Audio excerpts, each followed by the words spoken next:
بنگلہ دیش کے بعد افغانستان بھی بھارت کے ہاتھوں سے نکل گیا ہے اور بھارت اب دنیا میں تنہائی کا شکار ہوتا جا رہا ہے۔ پہلے ہی بھارتی چیخ رہے ہیں کہ ہم نے اتنی جھپیاں دلوائی مودی سے پوری دنیا کے لیڈران کو، لیکن پاکستان کے خلاف جب جنگ ہوئی تو ایک بھی ملک بھارت کے ساتھ کھڑا نہیں ہوا، بلکہ سارے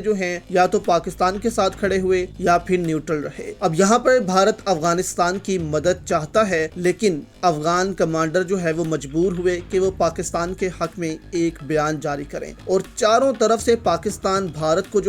وہ گھیر رہا ہے۔ اب اس کا کیا فائدہ پاکستان کو ہونے جا رہا ہے، اور افغانستان نے ایسے بیانات کیوں دینا شروع ہو گئے ہیں؟ کیا چائنا اس کے پیچھے ہے؟ افغان طالبان نے پاکستان میں دہشت گردی میں ملوث عناصر کو شدید تنقید کرتے ہوئے کہا ہے کہ ریاستی امیر کے حکم کے بغیر کسی بھی ملک میں لڑائی یا جہاد نہ صرف غیر شرعی ہے بلکہ دینی بغاوت کے مترادف ہے۔ کابل پولیس ہیڈ کوارٹرز میں پاسنگ آؤٹ پریڈ سے خطاب کرتے ہوئے طالبان کمانڈر سعید اللہ سعید نے فتنہ الخوارج کو ہدف تنقید بناتے ہوئے واضح کیا کہ امیر کی اجازت کے بغیر بیرون ملک لڑنے والے نہ تو حقیقی مجاہد ہیں اور نہ ہی ان کے اعمال جہاد کہلانے کے قابل ہیں۔ انہوں نے کہا کہ بعض گروہ ذاتی مفاد یا انا کی بنیاد پر بیرون ملک کارروائیاں کر کے جہاد کا نام استعمال کرتے ہیں، لیکن ایسی کارروائیاں نہ صرف شریعت کے خلاف ہیں بلکہ امارات اسلامی افغانستان کے احکامات کی کھلم کھلا خلاف ورزی ہے۔ کمانڈر سعید کے مطابق جہاد کا اعلان کرنا یا اس کی اجازت دینا صرف ریاستی امیر کا اختیار ہے، کسی فرد یا گروہ کو یہ حق حاصل نہیں۔ انہوں نے خبردار کیا کہ اگر ریاستی قیادت نے کسی ملک میں جانے سے روکا ہے اور اس کے باوجود کوئی وہاں لڑنے جائے تو وہ دینی نافرمانی کا مرتکب ہے۔ ایسے افراد جہاد نہیں بلکہ فساد میں ملوث ہیں۔ کمانڈر نے مزید کہا کہ شریعت کے نام پر غیر قانونی جنگ چھیڑنے والے گروہ نہ صرف دین کی حکم عدولی کرتے ہیں بلکہ امارات اسلامی افغانستان کی بھی نافرمانی کرتے ہیں۔ ایسے اقدامات دین اور ملت دونوں کے خلاف سمجھے جائیں گے۔ دفاعی تجزیہ کاروں کا کہنا ہے کہ افغان طالبان کی اس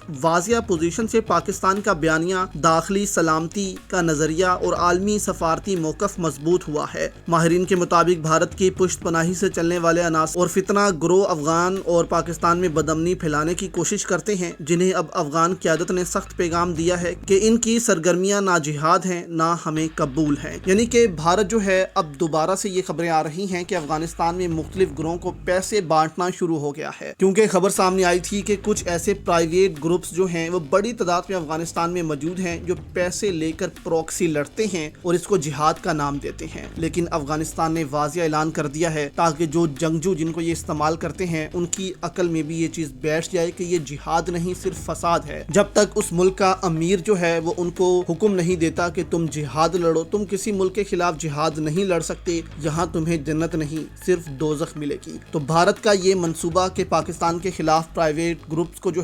وہ ایکٹیو کرے، افغانستان نے ناکام بنا دیا ہے، اور یہ دوستو صرف اور صرف چائنا کی وجہ سے ہوا ہے، کیونکہ چائنا وہ افغانستان پر اب پریشر ڈال رہا ہے کہ اب بس بہت ہو گیا، اب ہمارے بلاک میں آؤ، افغانستان اور پاکستان دونوں اپنے تعلقات ٹھیک کریں اور ہم وہ ایک مضبوط معیشت اس خطے میں بنیں اور بھارت کا اثر و رسوخ وہ اس پورے خطے میں اب ختم کریں۔